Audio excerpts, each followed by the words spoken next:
집사님 한 분요, 6.25 전쟁 때 아주 어린 나이로 그 월남을 하다가 이 형제가 길을 잃어서 그 다음부터 소식이 끊어진 삶을 오랫동안 사시는 분이 계셨습니다. 네, KBS 방송국에서 아마 한 50 넘으신 분들은 다 기억나실 것입니다. 이 이산가족 찾기를 전국적으로 몇 개월에 걸쳐서 방송을 했습니다. 그래서 다 이 형제 잃어버리고 부모 잃어버린 사람들이 그때 신청을 해서 잃어버린 지역과 사연이 비슷한 사람들을 그렇게 만나게 해준 장면을 여러분은 기억하실 것 아닙니까?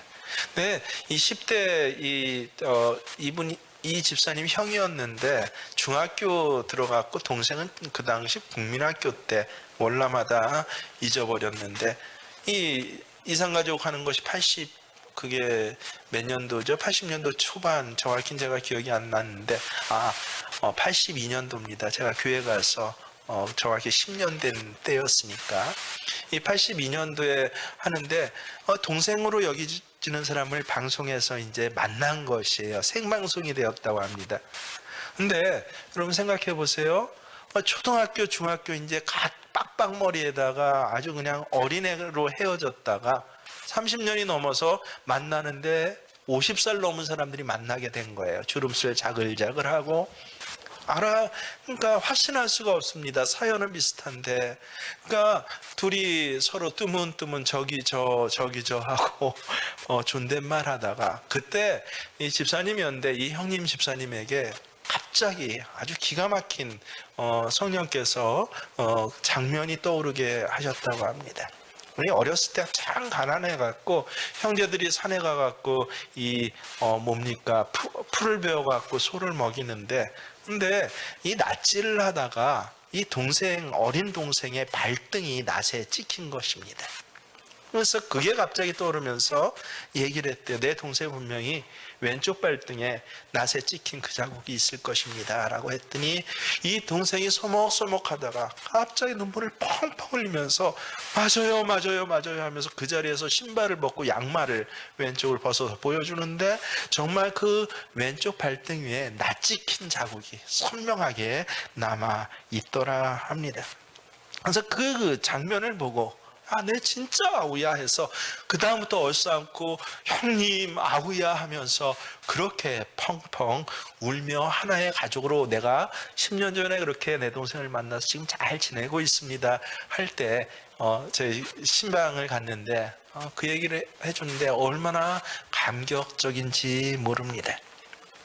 여러분, 그 발등에 찍힌 낫의 상처는요, 어려운 시절에 가난의 상처고 참 힘든 시절에 고난의 상처였지만 그 흉터 하나로 온 가족이 함께 만난 것입니다. 우리 모두 언젠간 주님 앞에 서게 될 것입니다. 저는 주님 앞에 세워질 때 과연 어떤 장면이 될래나 그 말씀을 듣고 그 장면을 갑자기 생각했거든요. 너 누구냐? 우리 예수님 앞에서 서먹서먹할 때 맞아요 나예요. 정말 내 사랑하는 아들이구나 하고 기어 안을 그것이 무엇이 있을까요? 예수님께서는 우리를 분명히 알고 계시지만요, 네가 내 자녀라는 흔적을 보여다오라고 말씀하실 것이에요. 저의 지나친 상상이라고요? 아닙니다. 상상한 게 아니라 실제 예수님도 그러셨어요. 성경에 보면 분명히 예수님 부활하셔서 그래서 제자들 앞에 다시 나타나셨을 때 그때 성경은 말씀하십니다. 정말 영광스러운 몸이었다라고 그렇게 말씀하신 찬란한 부활의 몸, 영광스러운 몸이었다라는 것입니다. 아마 그 당시 부활하신 예수님의 모습은요, 그림에 후광이 비치듯이 그렇게 비칠 줄 모르겠지만, 자세히 모르겠지만 성경에 기록된 대로 정말 찬란한 모습으로 예수님 부활하셔서 제자들 앞에 나타나셨다라고 하는 것입니다. 근데 놀랍게도 예수님께서는 그 영광스러운 모습을 지니셨음에도 불구하고요, 예수님께서 보여주신 것은 뭐예요? 옆구리를 열어서 창에 찔린 흉한 자국을 제자들에게 보여주십니다. 이 자국을 봐, 나 맞잖아. 손을 내밀어서 상처투성의 못자국을 예수님 제자들에게 보여주시면서 뭐라고 그래요? 나 맞잖아, 나야. 생각해 보세요. 찬란하게 눈부신 영광의 광채들이, 그걸 보고 제자들이 분명히 압도당했을 텐데, 예수님께서 가장 나약할 때 인간에게 찔린 부끄러운 창자국과 못자국을 보여주시는 것은 무슨 이유입니까? 그 흔적이 어떤 흔적이에요? 정말 예수의 흔적이에요. 우리를 사랑하시되 죽기까지 사랑하신 최대의 증거이기 때문에 허리에 창자국과 손에 못자국은요, 하나님에게 우리가 죽어야 되는데 내 십가 대신 죽었어 라고 하는, 친히 화목제물이 되셔서 나를 위해서 십자가에 죽으심으로 나를 구원해 주신 그 흔적, 그 구원의 상처, 그것을 예수님께서 직접 우리에게 보여주셨거든요. 오늘 우리도 마찬가지입니다. 우리가 이 땅 살아가는 동안요, 우리는 사랑하는 것도 많을 것이고 자랑할 것도 많을 것입니다. 귀하게 여기고 소중하게 생각하는 것도 많이 있습니다. 그러나 주님을 믿고 하나님의 자녀가 된 우리는 언젠가는 죽을 것이에요. 그리고 그리스도 안에서 죽은 자들은 반드시 다시 살아나사 공중에 끌어올려 주님을 대면하는 그 시간을 성경에 기록한 그대로 우리는 분명히 맞이하게 될 것입니다. 그 시간은요, 믿는 자에게는, 믿지 않는 자에게는요, 한없는 부끄러움과 안타까움과 내가 왜 예수 안 믿었을까, 왜 내가 예수 믿다가 제대로 못 믿었을까라고 하는 그런 심판의 시간입니다. 하지만 우리들에게는 어때요? 심판의 시간이 아님에도 불구하고 성경은 뭐라고 합니까? 사망의 심판이 아닌 영생의 심판. 영생의 복을 주시는 시간이지 왜 심판이라는 말을 붙습니까? 검사받는다는 것이에요. 여러분 기억하십시오.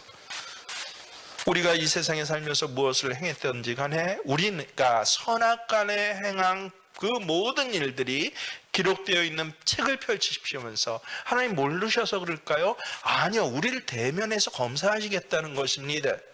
마치 성적표 나오면 통신표 나눠줍니다.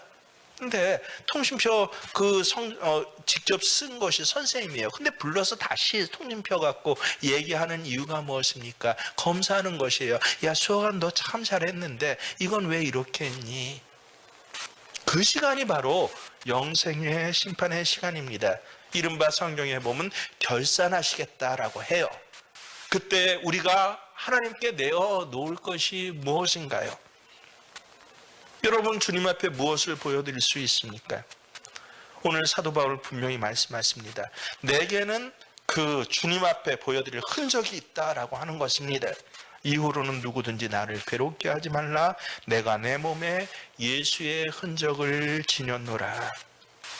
여러분, 이 흔적이란 말은요, 헬라어로 스티그마예요. 원형으로 간단히 보면요, 스티그마. 이 단어를 들어보신 분이 많을 겁니다. 근데 단어 자체가 어때요? 뭔가 굉장히 어감 자체가 비장하고 장엄합니다. 하지만 이 스티그마, 이것은 별로 사실은 좋은 말이 아닙니다. 당시 노예가 많았습니다.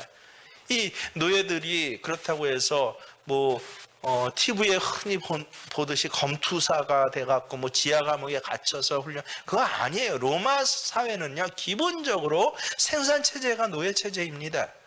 마치 우리 옛날에 종과 똑같습니다. 종이라고 해서 갇혀서 수갑에서 쇠고차고 지냈나요? 아니요. 각기 할당된 일들을 수행하면서, 사명들을 수행하면서, 그래서 주인에게 매여 지냈을 뿐입니다. 근데 그게 싫어서 간혹 가다가 도망하는 노예가 있습니다. 그러면 이 로마사회에서는 노예에 대해서 아주 지독하지 않았어요. 반대했습니다. 하지만 도망한 노예에 대해서는 끝까지 추적해서 잡습니다. 그렇지 않으면 노예제가 무너지거든요. 그래서 끝까지 추적해서 잡은 노예들은요, 많은 노예가 보는 앞에서 쳐 죽입니다.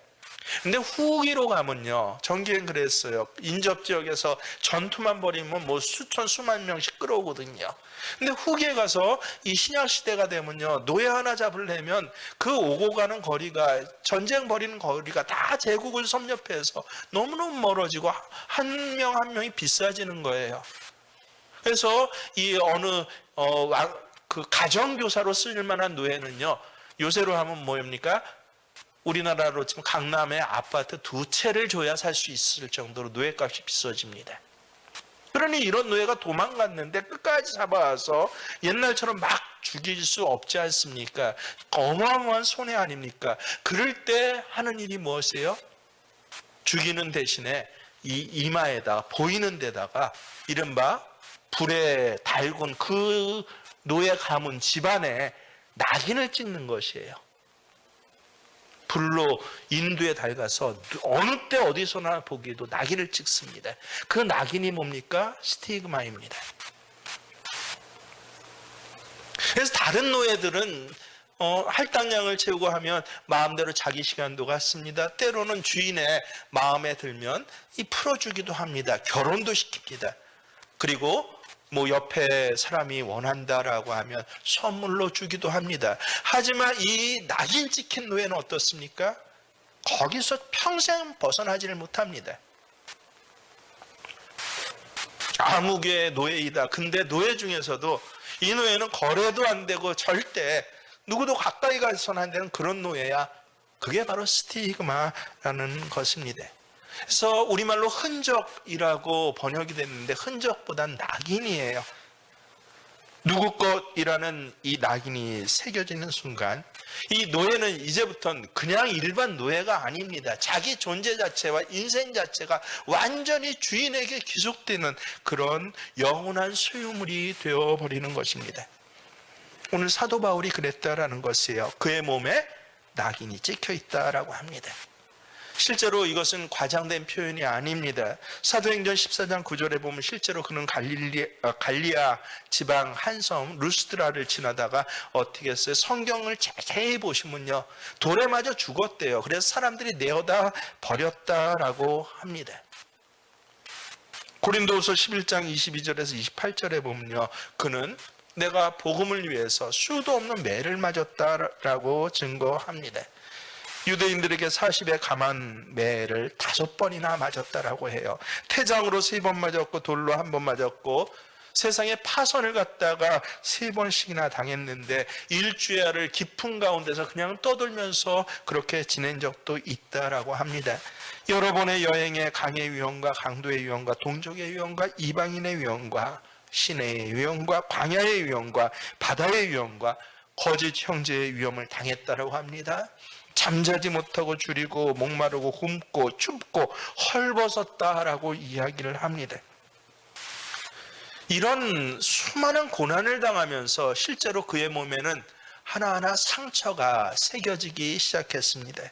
아마 그의 사도 바울의 소매를 걷어 올리고 팔뚝을 살펴보면요, 빌립보 감옥에서 착고에 채워져 있었던 그 흔적들을, 그 상처를 볼 수 있었을 것입니다. 그의 어깨에는요, 분명히 루스드라에서 죽기까지 실제 죽을 정도로 큰 돌을 무수한 사람에게 맞았던 그 돌 맞은 상처들이 그의 어깨에는 분명히 새겨져 있을 것입니다. 허리에는 40에 하나 감한 매를 5번이나 맞았을 때 아예 몸에 새겨졌던 그 가죽책직에 찢겨진 깊은 상처를 누구라도 볼 수 있었을 것입니다. 그 외에도 수많은 상처가 그의 몸에 새겨져 있습니다. 바울은 이와 같은 흔적들을 몸에 지니고 있으면서요, 흔적을 볼 때마다 아마 끔찍했던 그 순간이요, 여러분, 이 맹장술을 한 이 자매가 요새는 법이 발달해서 근데 예전에는요, 이 맹장이 한번 터지면 그 다음부터 어때요? 수영장을 못 가요. 왜요? 꼬맨 자국이 있거든요. 결혼하고 나서 좀 이런 것에 대해서 둔해지고 나서야 수영장을 가죠. 이 대학생 때 한참 활발할 때 이 바닷가가 서로 조화라고 뛰어놀 때 꼭 빠지는 자매가 있는데 왜 그런가 했더니 여기 맹장수술 상처가 있는 것이에요. 상처를 볼 때마다 부끄럽고 그때 그날 얼마나 아팠는지 생각이 납니다. 그것은 고난의 시절이에요. 아팠던 시절이에요. 발등의 상처는요, 너무 가난해서 산에 가서 꼴을 베어서 소도 주고 자기도 먹던 그 어린 시절에 그 아픈 상처이지만, 근데 사도 바울은 그 상처들을 뭐라 그래요? 고난의 상처가 아니라 예수의 흔적이다 라고 그렇게 오늘 이야기하고 있는 것입니다. 그 상처는 무엇인가 잘못하고 실수해서 생긴 것이 아니라 복음 전파하는 가운데 예수님 이름 때문에 박해받아서 내게 생겨진 상처이기 때문에 그렇습니다. 바울은 자기 몸에 찢긴 상처나 매를 맞아 멍든 자국을 볼 때마다, 그럴 때마다 그는 기억합니다. 아, 나는 누구의 것도 될 수 없어. 예수의 것이야. 나는 예수의 것이야. 그래서 이 사도 바울 서신이 13개나 됩니다. 신약성서 27권 중에 반이에요, 반. 근데 그 서신마다 맨 앞에 사도 바울이 뭐라고 합니까? 항상 자신을 소개하는데 예수 그리스도의 종된 바울은 이라고 소개합니다. 예수 그리스도의 난 종이야. 예수 그리스도의 노예야. 예수의 낙인이 그의 몸에 찍혔기 때문에 그렇습니다. 실제로 그는 자신의 몸에 새겨진 흔적들을 볼 때마다 얼마나 당당했는지 모릅니다. 이 흔적들로 인해서 그는 심지어는 죽음 앞에서 당당합니다. 사망아, 너의 승리가 어디 있느냐? 사망아, 내가 쏘는 것이 어디 있느냐? 나는 절대로 건질 수 없어. 왜? 이 흔적, 예수님 것이라는 흔적이 내 몸에 새겨져 있기 때문이야 라고. 사망을 이미 이겨내시고 승천하신 그 예수님께서 내 아버지이시기 때문에 죽음의 위협으로는, 사망 따위로는 나를 결코 어찌해 볼 수 없어 라고 아예 선포를 합니다. 묻습니다. 여러분은 주님 앞에서 어떤 흔적을 보일 수 있습니까?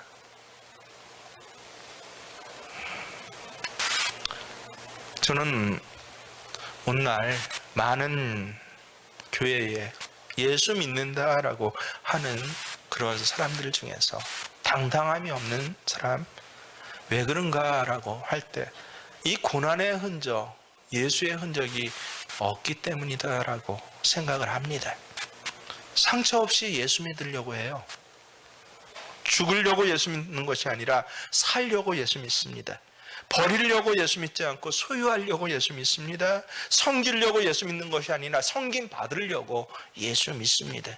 베풀려고 믿는 것이 아니라 받기 위해서 믿습니다. 포기하려고 믿는 것이 아니라 더 움켜쥐기 위해서 예수 믿습니다.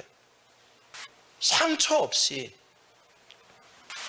예수님 때문에 손해본 흔적이 있어야 하고, 예수님 때문에 고통당하는 흔적이 있어야 하고, 예수님 때문에 억울한 흔적들이요, 할 말이 있는데 예수님 때문에 못한 그 답답한 심정들이요, 이 흔적이 있어야 되는데, 예수님 때문에 버림받고 핍박받는 흔적이 있어야 되는데 그것이 없어요.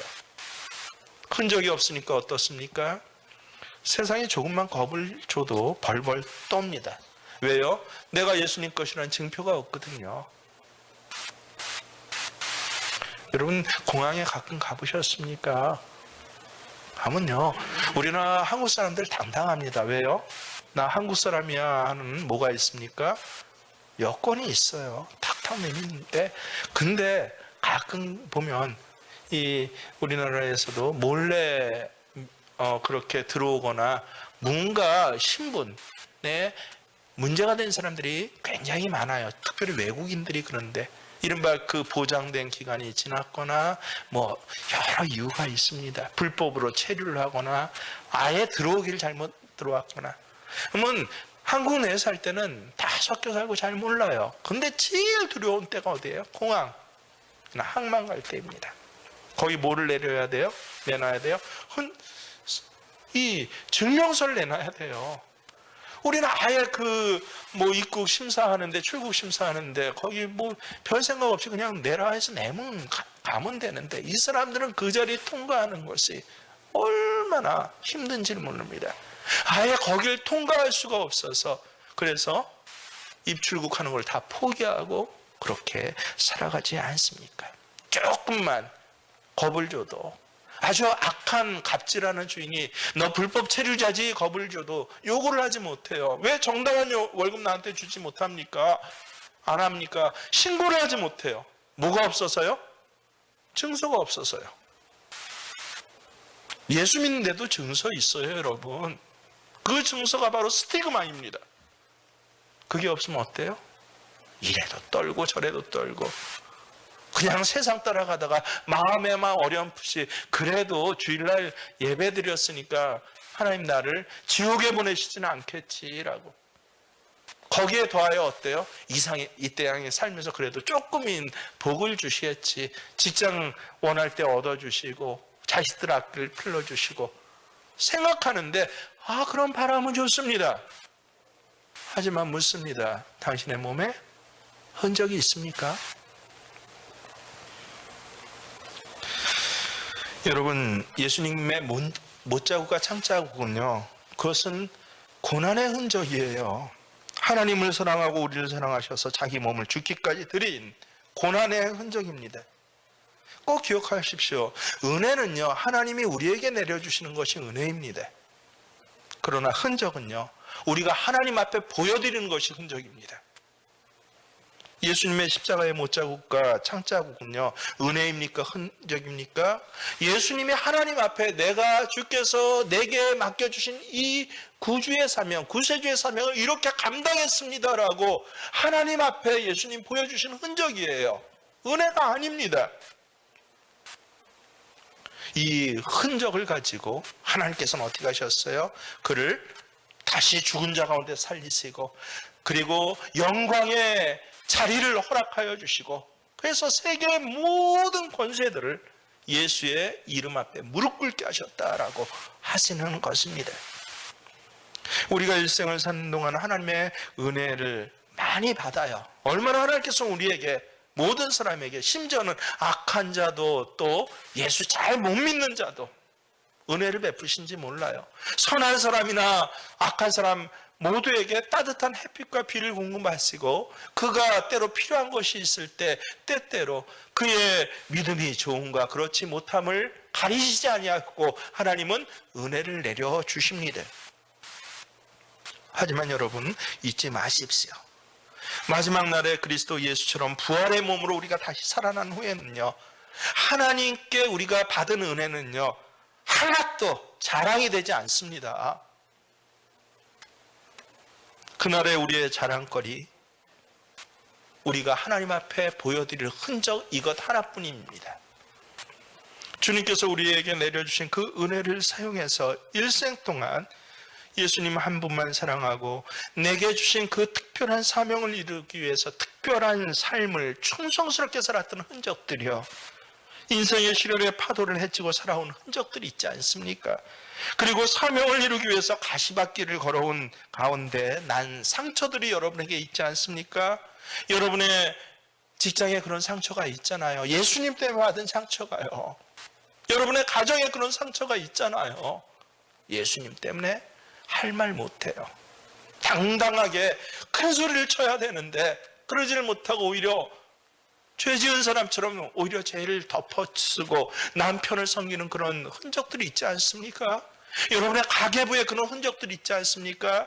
그냥 적당히 남들처럼 신앙생활하며 11조도 적당히, 감사헌금도 적당히 때에 따라 드려야 되는데, 근데 정직하게 하나님 앞에 순전한 마음으로 이 경제적으로 어려운 시대에 하나님 앞에 드리려고 하면요, 상처가 나지 않나요? 가계부에 상처가 나고 통장에 상처가 나네요. 세상 사람들은 신앙생활 한다라고 하면서도 상처 안 날 정도로 적당히 하지만, 근데 그건 뭐가 안 돼요? 흔적이 안 돼요. 우리는 이 시간 깊게 생각해 보아야 합니다. 내 몸엔 정말 무엇이 있습니까?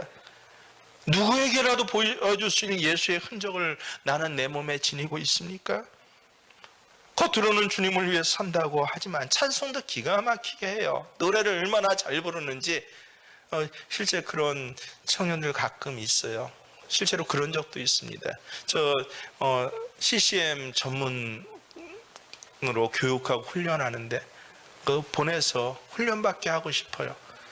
예전에 제가 전도사로 있을 때 정말 한 여자 청년이 얼마나 찬양을 은혜롭게 부르는지요.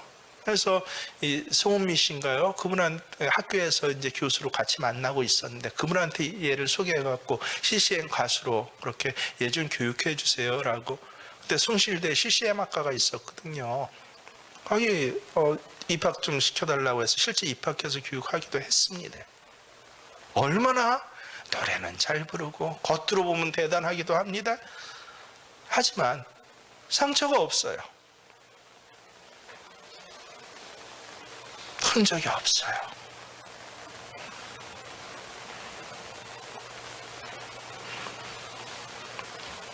많은 날들을 주의 일과 사역을 빙자해서 사실은 어때요? 상처 없이 세상도 좋고 내 신앙의 양심에도 그래도 조금 변명할 거리가 있는 그런 삶을 살도록 하는 것. 많은 사람들이 그렇게 넘어가고 있습니다. 지금은 문제가 안 돼요. 하나님 앞에 섰을 때 분명히 하나님 물으신다고 그랬죠. 너 내 사랑하는 자녀란 걸 좀 보여다오. 그럼 무엇을 내놓으실 것입니까? 우리가 진정으로 소망하고 바라는 것처럼 예수님의 영광이, 예수님의 부활이 내 부활이 되고 주의 영광, 그 찬란한 영광이 내 영광이 되기 위해서는 예수님의 고난이 나의 고난이 되어야 하는 것입니다. 예수님만이 내 전부인 줄 알고, 그래서 예수님 때문에 받은 수치, 예수님 때문에 받은 능욕, 예수님 때문에 받은 그 손해, 그것이 세상에서 적당히 살면서 세상거리 즐기는 그 재미나 보화보다도 훨씬 더 크다라고 하는 것을 믿으면서 오늘 이 상처라는 것이 아프긴 하지만 피하지 않고 도망하지 않고 이 상처를 견뎌내며 살아가는 것이 바로 여러분 아닙니까? 이런 여러분이 저는 믿습니다. 부병이 여러분의 삶의 유일한 목표였던 예수 그리스도를 대면하는 그 자리에서 그 복음과 함께 살아온 날들 동안 받았던 그 많은 흔적들이요, 상처들이요, 스티그마, 낙인들이, 세상은 낙인을 내게 찍었지만 예수님은 그 낙인을 야, 넌 내 것이야 라고 하는 증표로 삼아 주실 줄 믿습니다. 이 세상에서 가장 부끄러운 사람들은요, 자기 영광만을 위해 살고 주께서 구속의 은혜로 주신 보석과 같은 소중한 날들, 소중한 것들을 육체의 욕망을 채우기 위해서 대강 써버린 사람들이 가장 부끄러운 사람이다라고 저는 생각합니다. 반대로 이 세상에서 가장 부러운 사람이 누구입니까? 이 세상에서 우리가 가장 사모해야 할 그 사람은요, 주께서 주신 날들 동안에 한 점의 부끄러움이 없이 오직 내 인생 전체를 들여서 주님 때문에 능욕을 받고 영문 밖에 이르기까지 그 십자가를 지고 가신 예수 그리스도를 내가 따라가는 심정으로 살아갔던 사람들, 아마 살아온 인생의 대부분의 날들이 기쁘고 재미있기보다는 슬프고 아프고 눈물과 때로는 피로 얼룩진 날들이었지만 그 모든 날들을 통해 사명을 감당하고 마지막에는 주님과 함께 그 사랑이신 주님 때문에 죽기까지 하는 그 사람이요. 그러니 사망아 감히 까불지 마. 세상은 나를 건들 수 없어. 왜요? 의지가 있고 힘이 세서가 아니라 내게는 예수의 흔적이 있노라. 여러분, 예수의 흔적은 기억하세요. 몸에 새겨지는 것입니다. 마음에 새겨지는 것이 아니에요. 나라를 사랑하는 마음이 애국가 많이 부른다고 되는 것 아닙니다. 우리나라가 일본과 축구할 때 열심히 응원한다고 해서 애국자가 되는 것 아닙니다. 하나님을 사랑하는 것도 마찬가지입니다. 그저 입을 열어 찬양한다고 해서 하나님을 사랑하는 것이 아닙니다. 사람들 듣기 좋은 목소리로, 또 세상 사람들이 야 혹할 만한 정도로 음감과 음성을 가지고 노래한다고 해갖고 하나님 사랑하는 것 아닙니다.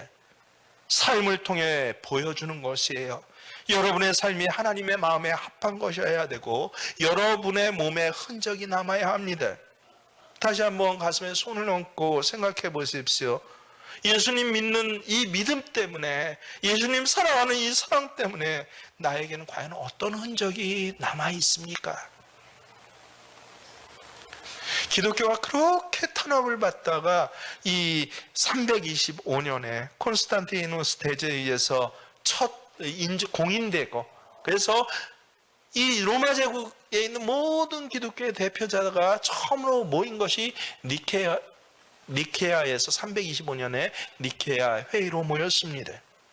그때 모였던 여러 목사님 감독들의 숫자가 300명이었다고 합니다. 그런데 그 회의에 참석했던 목사님들 중에는요, 오른쪽 눈이 뽑힌 사람, 양쪽 팔이 다 잘라버려진 사람, 두 다리가 없는 사람들이 대부분이었습니다. 무엇 때문입니까? 로마의 박해 시대에 주님을 박해 가운데서도 포기하지 않고 믿었기 때문에 그렇습니다.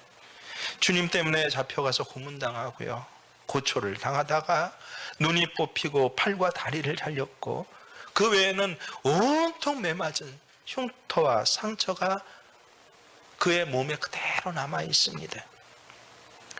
이때 가장 아름다운 장면이 공회록에 남아 있는데요, 성찬식을 집례하던 이 초대 감독 목사님이 이런 말로 집례를 했다고 합니다. 들어보세요.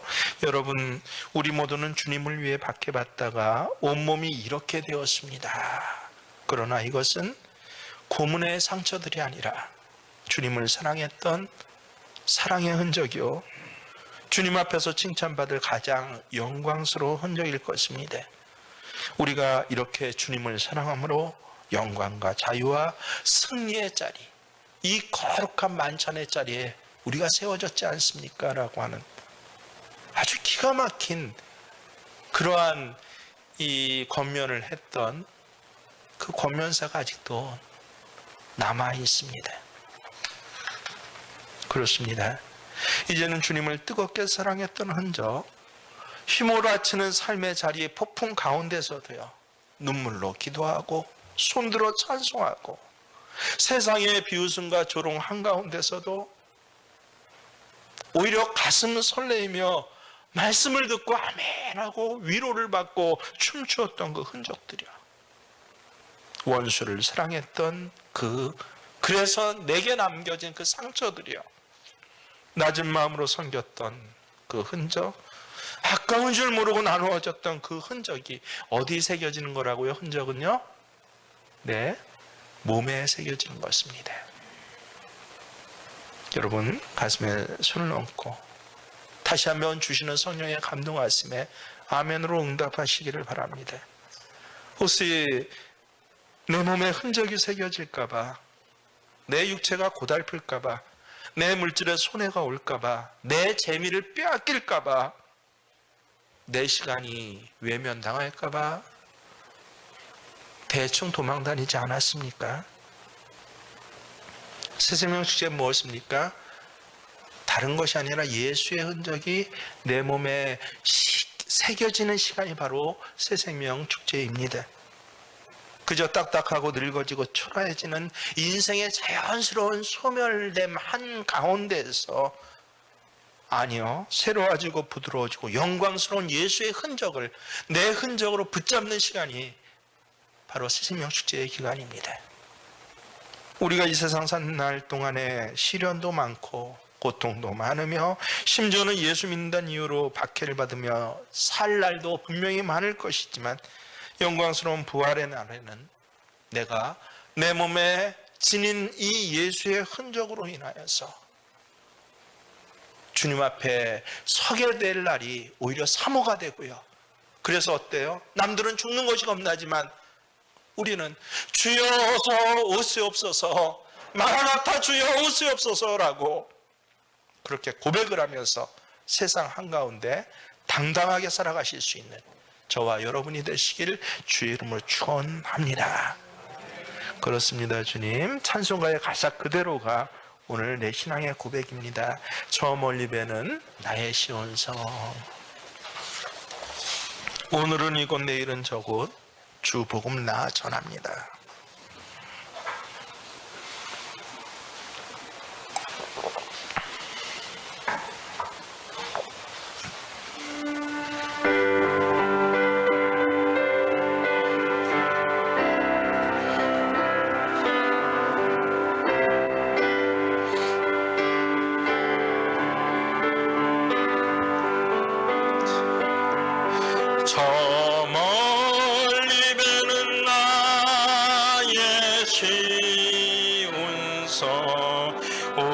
거룩한 분 아버지지 내 사모하는 집에 가고자 한 밤을 세웠네.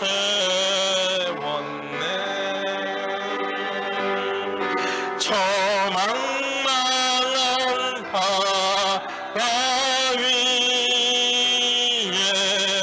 이 몸이 상할지라도 오늘은 이곳 내일은 저곳 주 복음 전하리. 아멘. 아득한 나의 갈 길 나가고 저 동산에서 편히 쉴 때 내 고생하던 모든 일들을 주께서 하시니 빈들이나 사마에서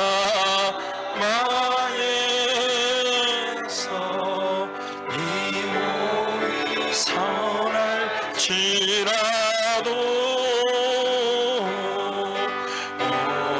오늘은 수 날 사랑하사 날 지켜주.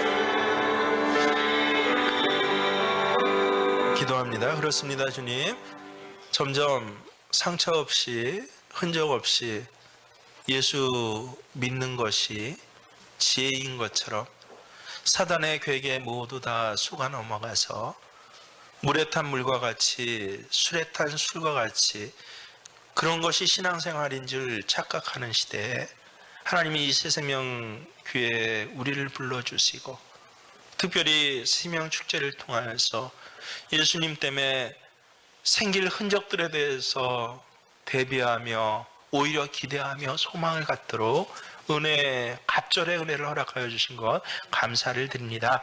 하나님, 여지껏 먼저 내 몸에 예수의 흔적이 있는지 똑바로 보여지게 하여 주시옵시고 또 이제 앞으로 살아갈 모든 날들은 그저 인생의 주름살의 흔적과 세상의 고생의 흔적만 새겨진 것이 아니라 이제는 예수의 흔적이 하나하나 내 손바닥에, 내 옆구리에, 내 등에, 내 시간표에, 내 가계부에 새겨지는, 그래서 사망조차 어찌하지도 못하는 참으로 사랑받는 하나님의 자녀가 되는 모든 생명교회 예배자 되게 하여 주시옵소서. 이 예수의 흔적을 꼭 붙잡고 사모하게 하여 주시옵소서. 이제는 우리 주 예수 그리스도의 은혜와 하나님 우리 아버지의 지극하신 사랑하심이 성령님께서는 이렇게 사망 앞에서, 세상 앞에서, 또 마귀의 거짓 재미와 괴계 앞에서 예수의 사람임을 선포하는 모든 생명교회의 그 귀한 전도자들의 삶의 터전과 사람들의 관계와 한 그 가정 위에 함께 하시길 간절히 축원하옵나이다.